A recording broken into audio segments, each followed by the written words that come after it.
this stream. My name is Kat Huang. I'm a teaching artist here at Art Prof, and I'm joined today by fellow teaching artist Deepti Menon and the one and only Prof Lieu. Today we are having a game show called Is It From a Photo? Essentially, Clara brings up 3 artworks, and Deepti and I have to guess whether the reference is from a photo or from life, or maybe from imagination, who knows? And everyone else is free to guess along with us in the chat. If you want to nerd out about art, Art Prof has everything you need, from tutorials to critiques to a community of fellow art nerds. Now I'll pass on the stream to the host of this game show, Prof Lieu. All right, thank you, Kat. We've got 3 artworks for you guys to take a look at. So let's start with the first one. And we're not going to tell you guys anything about this piece. We're not going to tell you the name of the artist, although Deepti and Kat and everybody in the chat, you guys are welcome to take your guess. So we'll spend some time trying to figure out how this piece was made, and then we will have a reveal and see who was right. So Deepti, what is your first guess? Is this artwork from a photo, from imagination, a combination? What do you think?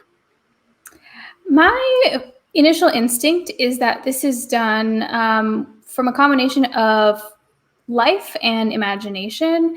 Part of what makes me think of that is there's a lot of detail in the foreground, which maybe comes from having like the close-up observation of seeing something from life, and also just the time period. I have no idea who made this piece, but the time period makes me think that it was done before photography existed, or before it was readily available and accessible to an artist, for example. But what do you think, Kat? When I first saw this piece, I thought it might be Maxfield Parrish, but I could be wrong. I just know that Maxfield Parrish has all these eclectic colors, and this definitely follows that trend. But because I thought it was Maxfield Parrish, I thought maybe it could be photo reference and imagination. And I think the reason why I think it's photo reference is because I think the pose is kind of unnatural and hard to hold for a very long time.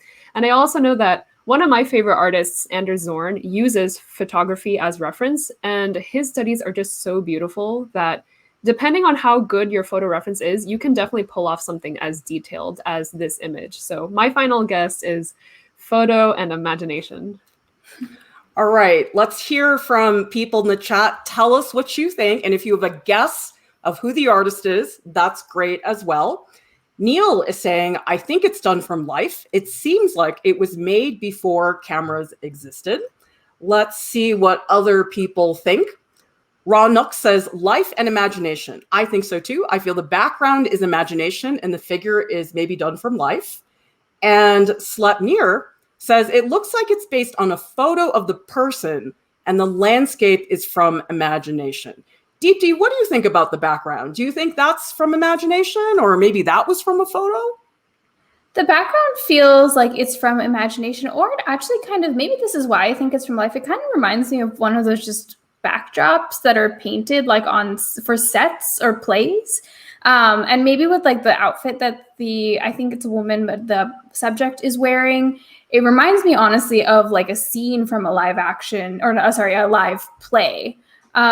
So I think because the background is flat and has very little detail and this harsh horizon line going through it, it makes me think that maybe it's an actual like painted backdrop that's then being reimagined in this painting. How about you, Kat? What do you feel about that blue background? Actually, what you said about it being a painted backdrop with like a live model does sound like an interesting take, because I definitely can see that as well. But I think I'm going to like stick to photography and imagination, because I think part of what makes it feel like a backdrop and kind of surreal is that it might just be from imagination with that harsh horizon line and just like the general blueness. Also, the colors don't really interact with one another. And I feel like if you saw something like this in real life, you would see more interaction of color between that blue sky and the orange figure. I also think that the light on the figure seems very artificial. So just supporting my argument for photography here. Well, I think one thing a lot of people consider when they're looking at an image is the amount of detail, because certainly one of the big advantages of drawing from a photo is you have the detail right there. It's not moving, very reliable, very easy to do that. Usually, in general, when people paint from life, the capacity for detail tends to be lower. It's not to say that you can't. It's just in general, that tends to be the case. So Deepti, if we analyze the degree of detail that's in this painting, does that influence what you think it's done from? Yeah, the detail is the thing that had me a little bit tripped up, because there does seem to be a lot of detail in the drapery and in the rocks that the subject is standing on. So that does make me think that perhaps it is done from a photograph. But then again, maybe the drapery was studied like on a mannequin or something, and the artist was able to get a really good look at that, and the rocks perhaps could have been like partially imagined, partially done from life. I don't know. I'm going to just stick to my guns and see what happens. Well, we have a bunch of people who are now saying they think it's from a photo. Tammy's saying, I think it's from photo, background changed color. And I guess a lot of people are commenting about the intensity of that blue background. So BV is saying, what gives the intense vibrant of that blue is a contrast from a gray toward pure pigment, and also right against pure pigment at the horizon. And Studio Tindril is agreeing it does look like Maxfield Parrish, possibly from photo reference. And this is interesting too. W315 says photo reference may be under an electric light. Let's talk about the lighting, Kat, because the lighting is unusual. It's definitely not directly from the same source. So what's your take on the lighting? Well, I think I said earlier that I think it's artificial. I mean, it's definitely not natural lighting coming through from a window or anything. It feels like a very yellow light, feels man-made and posed for sure. I don't really know what time period this would have been made. Maybe Maxfield Parrish made it. I don't know. But I'm also like not sure of the history of different kinds of lights and lights. So I'm not sure what kind of light that they would use in this case. But I think for sure, though, that the artist must have used some sort of yellow colored light. Like it can't have been blue light or sunlight or anything like that. It must have been something yellowish. What do you think, Deepti? Do you have a guess on what kind of light they used? I agree. When I looked at it, it almost has some reddish tones, which makes me think of, you know, when like you're trying to hatch an egg, like in Dr. Dolittle, and they're like, they have that red light, or like when you have like a reptilian animal, you have that like red light to keep them warm. It feels like that, but it is interesting because not a lot of that orangey red warm light is being splashed onto the backdrop, which makes me wonder if that was an afterthought, because it does feel a little bit disconnected. We have a comment from Lisa who is saying maybe a real person, but the artist added fabric. Now, fabric is actually, for a lot of people, something to consider, because the thing is, let's say you have a life model and they're posing in this dress, okay? No matter how many times you try to arrange that dress, the drapery will never be the same, okay? So actually a very typical thing that a lot of painters do is if they want to work with a live model, they'll have the model pose, but sometimes they'll do the dress, as Deepti said, on a mannequin, and they can have it set up and just paint from it for hours and hours and not worry about all that drapery really changing. And you can see the drapery here, it's pretty specific. It's got a lot of details. Kaboda says it looks as though it's been created from a photo. The subject looks placed on something that is a graphically created background. And Ranuk is saying, I agree with Kat. Looks like an artificial light, and it can be in a studio, I guess. And this comment also from Latamai, it kind of looks like they pasted the girl on the rocks, so maybe they had multiple photos. Cool. All right, you guys ready to reveal? Let's find out. The artist is Maxfield Parrish. Kat, you were correct on this. Nice job. Thanks.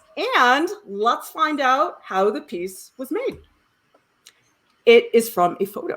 Now, not everything, obviously, we don't have the model on the rocks or anything like that, but you guys can see that the vast majority of the painting of the figure was definitely done from a photo. Deepti, are you surprised, or what do you think? Honestly, no. As we had the debate more and more, I was kind of leaning towards it being from a photo, but I was just like, I'm just going to stick to my guns and just like be devil's advocate. But it makes a lot of sense. I think also I realized that my gut instinct was just because of maybe the outfit that the subject was wearing. It made me think of a specific time period where I just didn't consider photography as an option. So, I'm not surprised. I do think with the fabric involved, the drapery, and the kind of like strangeness of the lighting, it makes sense that this would be in a studio environment. Kat, how about you? Are you surprised by the photo reference, or what do you think? Not surprised because, like, I mean, I guessed photo reference for a reason.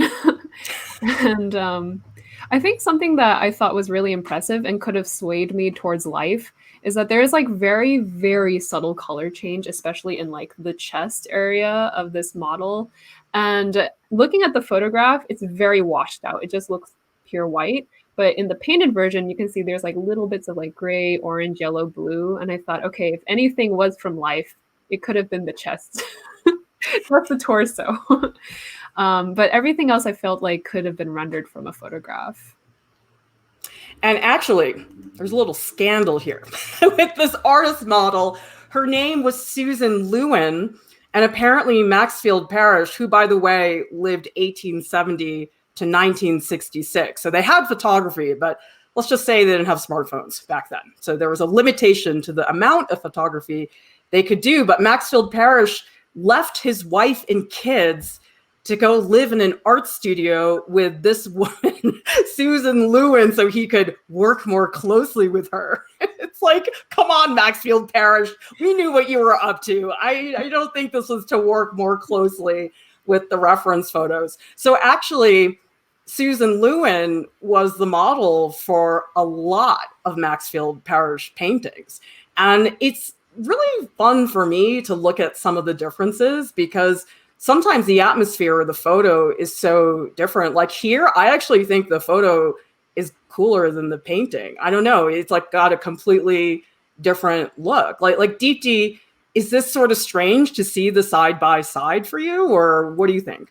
Yeah, the painting on the left feels really like whimsical and could almost be like a wedding invitation or just something really like beautiful. And the one on the right is very like moody and dark and has kind of a sinister side to it and a lot more, I feel like, opportunity for interpretation. Is she asleep? Is she dead? Her arms are like open, almost like Jesus on the cross. There's like a lot of, I feel like I would spend more time with the photograph trying to analyze it. Yeah. And so what I think is interesting is looking at, okay, well, what does the reference photo look like? But what changes between the photo and the painting? Because this is something we talk a lot about at Art Prof, which is photo references, because especially now with the pandemic, nobody's really getting somebody to move into them with their, studio and everything. And so that's not really an option. So a lot of people right now have to work from photos. But the thing is, though, I think oftentimes what I see is people get a really good photo and then the painting just feels like a watered down version of the photo. So Kat, if we look at this last one with Maxfield Parrish, do you think that the photo maybe in this one is better? Do you think the painting, because I think there's always that risk that, oh no, what does that feel like when the reference photo is better than the outcome? So what do you think Maxfield Parrish did to really transform and manipulate the reference photo? I feel like all of these reference photos, in my opinion, they're all pretty good. There's not one that's better or worse than the other, just my opinion. But I think especially with the moody photograph reference versus the actual artwork, I think this is still maybe a good reference in terms of it could have been a process into Maxfield Parrish ending up with this sort of decorative image. Even though the photograph speaks more to us, it probably tells more of a narrative, it's more dramatic and everything like that. As long as it serves the artwork in some way, I think it's a successful use of reference. But one thing that Maxfield Parrish does well across the board is really prepping his model to be for the art. So dressing her up, adding artificial light, manipulating the space around her. Like all of these things serve as good reference photos. I think a lot of people forget that they have total control of their reference photos. As a photographer, you can take it from any angle. As a person on the scene, you can manipulate the light. You can dress your model in different clothes. And Maxfield Parrish definitely takes advantage of all these factors. Cool. Yeah, and look at this one too. I mean, the reference photo is so ridiculous. Like, lady, what are you doing? You look like you're trying to climb the shelf to get a cookie jar or something, and then it becomes this like romantic image on the left-hand side. So the thing is, there is to a certain degree, I think, an art to taking a good reference photo, but actually what matters just as much is what do you do to transform that photo into something else. So what I try to tell people is that a reference photo, it's like raw materials. Like it's not ready to go. It's there, it'll give you the information, but it's not going to solve everything for you. Neil is saying here, the painting is definitely better. The colors alone elevated that photo. And AKA says the backgrounds and colors are what elevate the work. Without, it's just a woman in a pretty dress with nowhere to go. Oh dear, that just sounds so depressing. Okay, guys, let's move on to the second piece. And by the way, I thought this would be a good time to let you guys know that me, Kat, and Lauren are going to be doing a stream next week about how to shoot your own photo references, because this is something that it's actually harder to do than you might think. So we're going to give you guys some tips for how to do that. Okay, Deepti, first guess on this piece. My first guess on this piece is that it was done a combination of from life and a photograph, because I think that it has a gestural quality to it and a looseness to it that I think comes from working from life. Like it's not overworked with details, but just with the subject matter in mind, this little goat, I can't imagine would sit that still and look at you like that. So I think it's probably done 80% from life. Like the majority is done from life, but I imagine that perhaps a little bit here and there was added from a photograph later. If not, the whole thing was done from life is my guess. Also because I have a hunch who the artist is and I know their practice a little bit. But Clara, Kat, what do you think? I would agree. I at first was thinking maybe it was fully done from life, but your argument of it being a goat that doesn't want to stay still probably sways me to think maybe like 20% or 10% was done from a photo. But, or maybe I'll just play devil's advocate and just say everything's done from life, because I think it is possible to achieve this drawing quality with the subject matter that's moving and still do it from life. Because I've done live drawing of my cats and my dog before and my brother. They're all in the same category.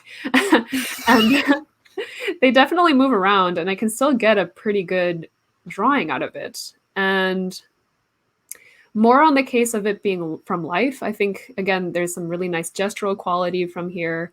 And there's some like minute shading in the bright areas of the goat that probably would be washed out in a photograph, but is easily observable from life. So I'll play devil's advocate and say it is all from life. Well, let's see what the audience is saying. Slutnir thinks it's from life. W315 says the eyes are so lovely.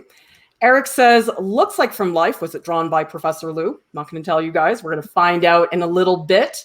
And let's see. Danny also thinks it's from life. Now, I'm surprised that a lot of you guys think this is from life, because animals are not always the easiest things, number one, to get access to. Like you have to actually go to the farm or whatever, but also just in general, drawing an animal to a certain degree of detail is hard because they do move around. So I'm curious to know, why do people think it's not done from a photo? Because most of the time, drawings of animals are done from photos, just for convenience reasons. Deepti, what do you think? Well, I think this specific animal is a bit easier to get in front of you because you can go to a zoo, and a lot of times there are goats in zoos, or a farm is not as hard as perhaps a cheetah, you know. I don't know if you could find a cheetah as easily, but I don't know, maybe where you are you can, but not where I am. But also I think that there are certain areas of this goat that have a lot more detail and attention spent on it than other parts. For example, the chest and the real like curliness of it. So I do think that perhaps it was done all from life because the artist was able to spend more time in one area, and then the lack of detail or the real like decisiveness of where the marks were made in the face and the back of the goat might not have only been a lighting choice, but also when the artist was looking at this goat and knowing that it was probably going to move in 2 minutes, thinking, okay, like I'm going to focus my energy on getting the contrast over here.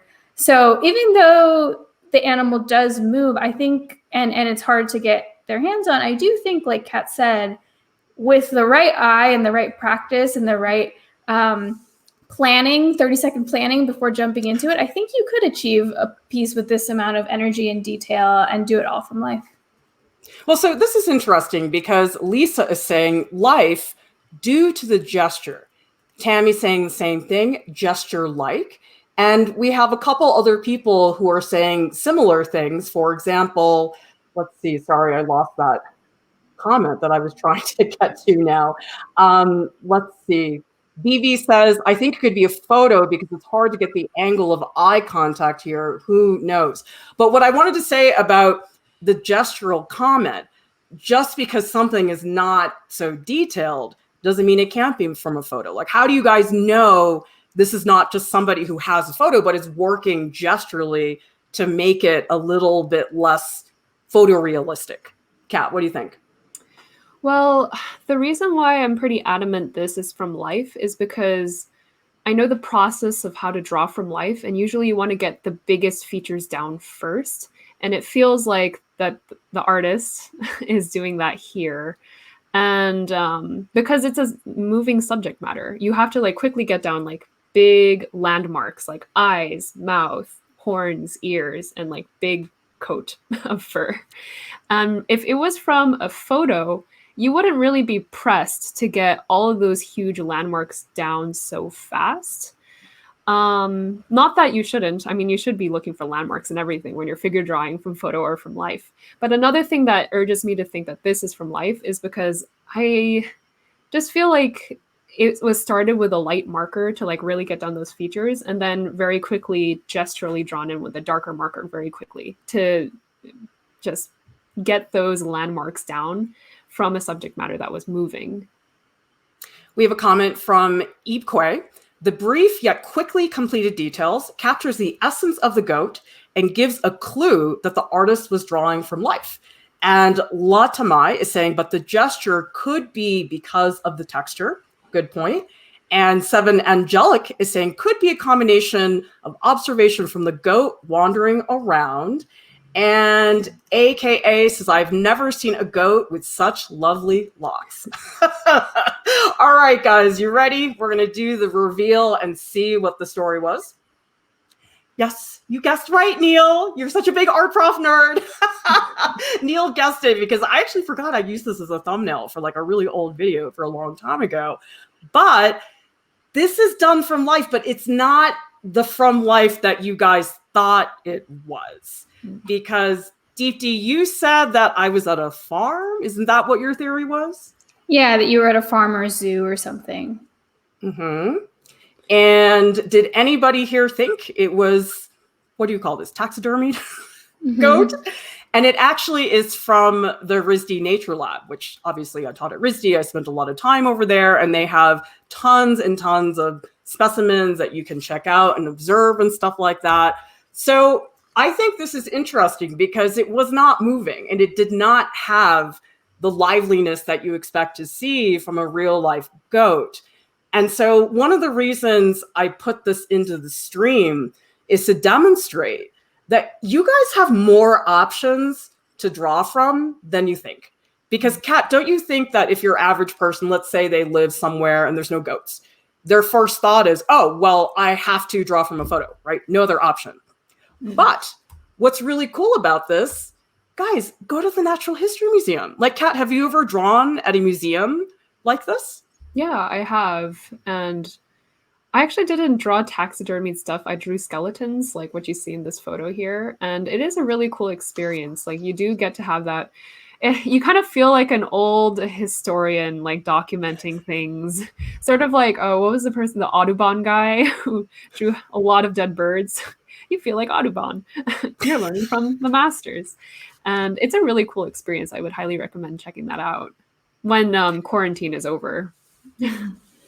And Deepti, how about you? Have you ever been to a museum and sketched from dead birds or anything like Yeah, that? actually, one of my last activities I did before I started social distancing was I went to the Natural History Museum in New York and drew there because they have so many cool like dioramas as well of settings that are created by, I don't know who curates those, but those are really cool because they have multiple animals and oftentimes like humans interacting with them. So that's really cool. I was also going to say that that makes total sense that it's a taxidermy, because one thing I didn't say was that the only thing that was tripping me up about your drawing, Clara, was just how like weird the little smirk and the eyes felt sort of dead to me. Like the stare was really weird. And the thought of a taxidermy didn't even go in my head, but that makes so much sense because I was like, the gaze just feels a little too off and there's like a little smirk on the goat, and I was so confused. I was like, maybe it was half done with imagination afterwards,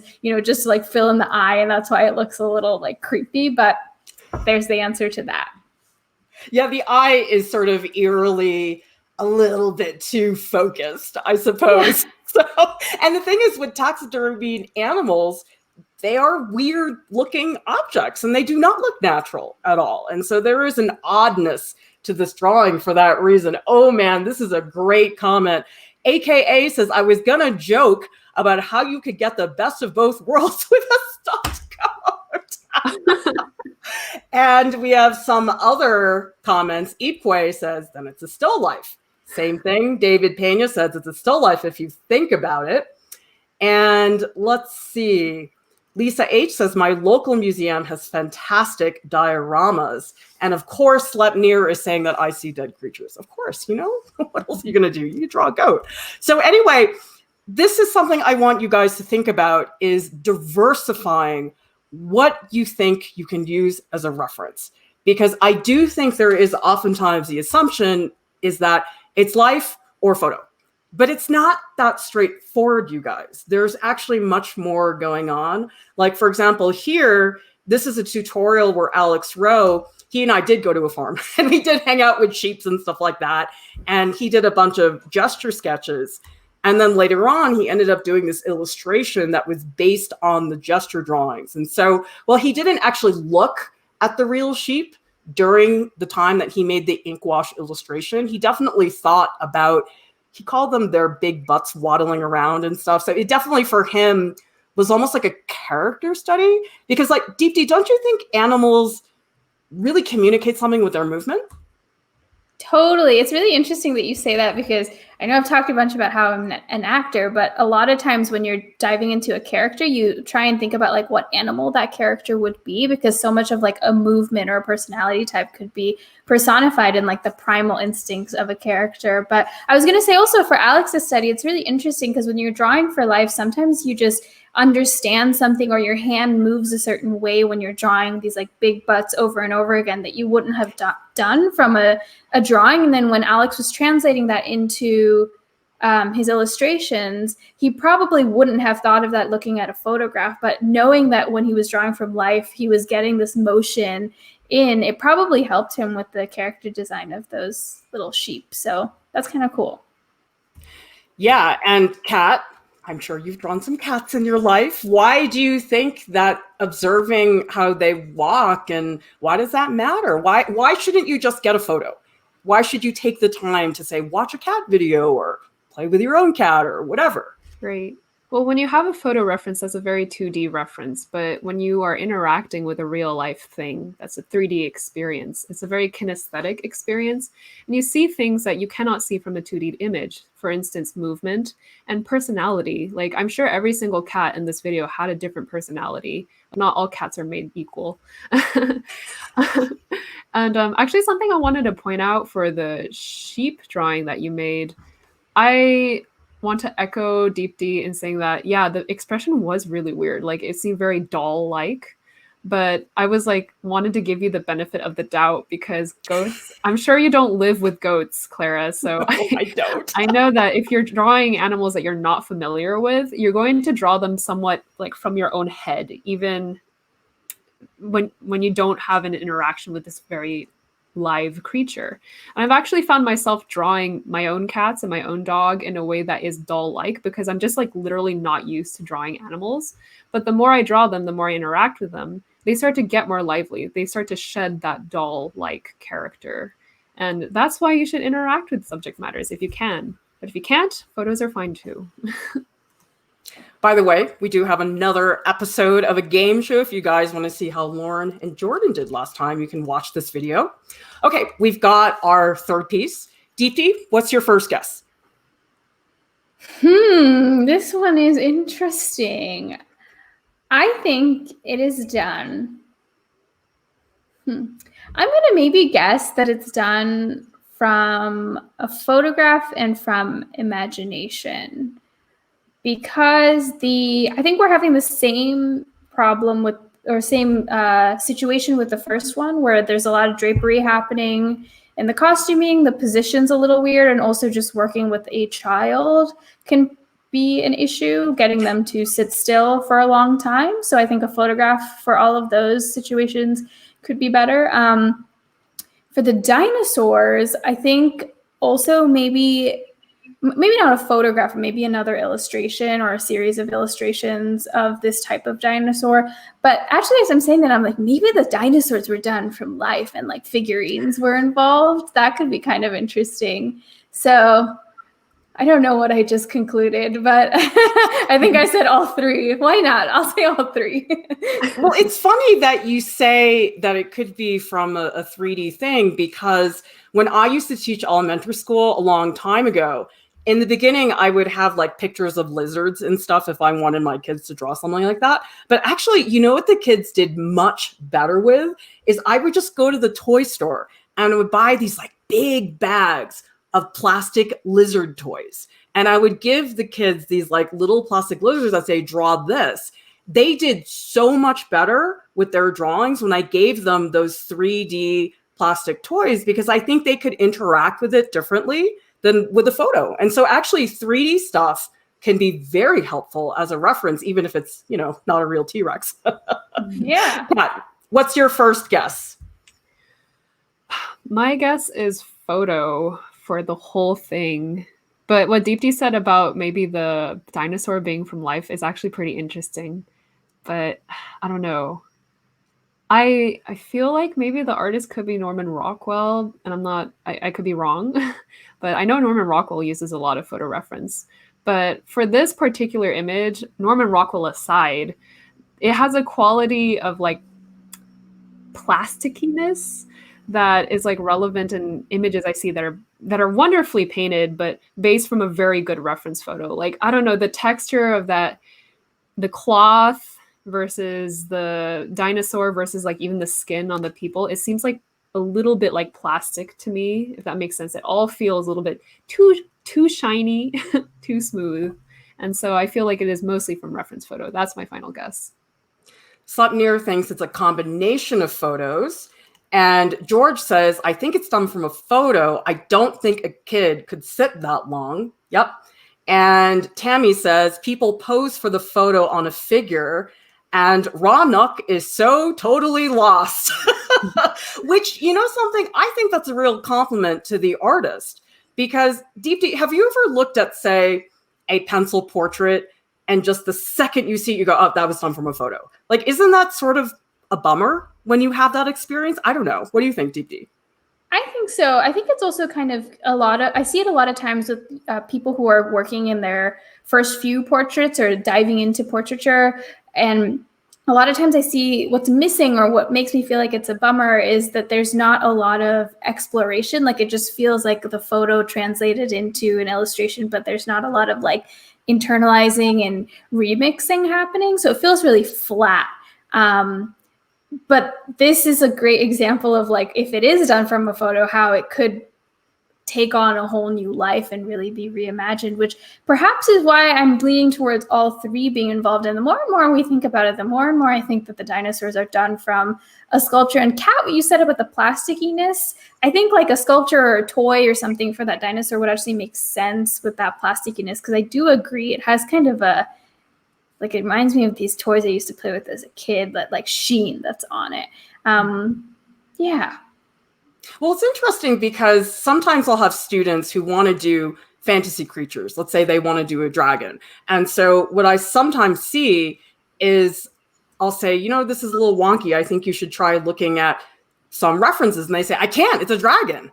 I say, yeah, but we have baby dragons on the planet Earth. Like, we have lizards, we have Gila monsters, we have all kinds of things that you can look at that are somewhat similar. So even with fantasy creatures, like when they make fantasy animals for the movies, they'll send the animators to go look at flamingos so they can make some other funky bird. So there's actually a lot in reality that you can then transform.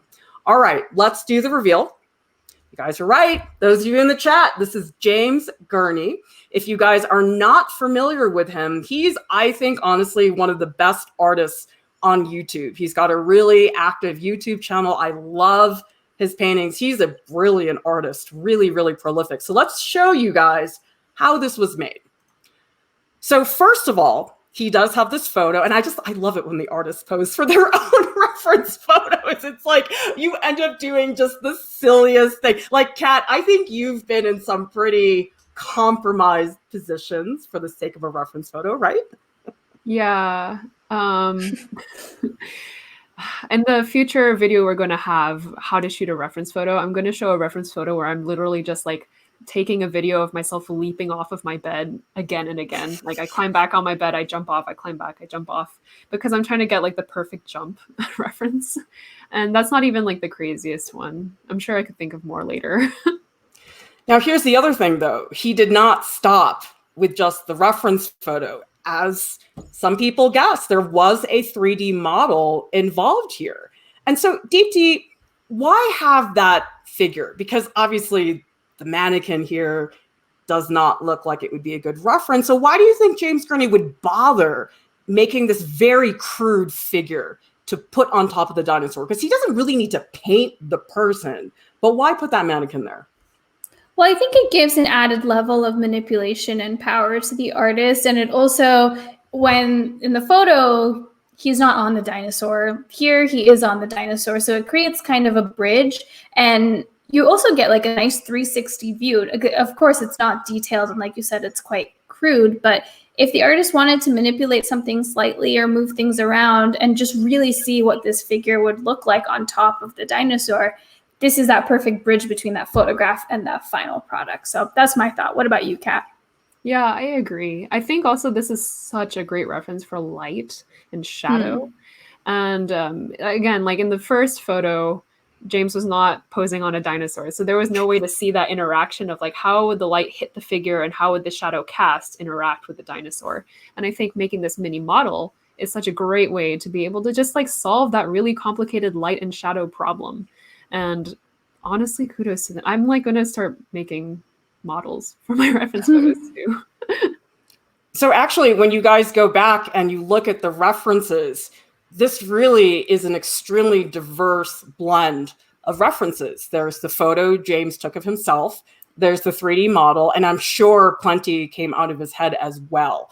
And so one thing that I actually really push people to do is to not use one reference, because usually when you're that reliant on one photo to do everything for you, oftentimes you end up showing that a little bit too much. And this is a good comment from Ali. They're saying the 3D model adds weightiness to the saddle harness thing as well. And Noose is saying the mannequin gives him posture and maybe a light reference. So what you guys are seeing is that James Gurney, he's really selecting certain visual effects from different references, because maybe he couldn't get the light just as he wanted it in the photo. And of course, he's not going to sit on top of a huge dinosaur. So you fill in the blank many different ways. So if you guys have not seen his work, I mean, James Gurney, he's best known for Dinotopia, which is a classic kids book, and they're just these sumptuous illustrations. And he paints like nobody else. I mean, if you guys want to see someone who really paints, watch his gouache painting tutorials that are on his YouTube channel. Because the other thing is that for somebody who is so good at painting from something that's imaginative, he paints from life so much. Like almost all his videos on his YouTube channel, and these are some instructional books that he wrote as well, he paints from life all the time. And so that to me is such a compelling reason to keep painting from life, because here's somebody who is so good at making things up, but he still recognizes the importance of that. And so actually this video, this is the one I would watch, you guys, because he takes you through, he makes all his dinosaur models, he paints them, and then he lights them. It's extraordinary. So take a look at some of his stuff, because he's really quite remarkable. Now, by the way, you guys, if any of you are teachers, I know a lot of teachers are looking for games that they can do with their students online. We got you guys covered, because you know what? We have the Art Prof Game Show on artprof.org. So if you guys go to this page, Teaching and Learning Art Online, we have the pages set up so you can see the artwork, and you can click to watch the segment, and then you can click See Answer, and it will show you the reveal. So students, teachers, use this, because this is super fun, and I feel like it's such a good learning experience for people to really see such a broad range. Art Prof has a podcast. It is available on Spotify and also on iTunes. We would love it if you guys would leave us a rating and a review. And please join us on Discord. We'll be over there in a few minutes, hanging out in the post live streams channel to talk about dinosaurs and sushi or whatever you guys want to talk about today. Please subscribe to our channel and join the Art Prof family.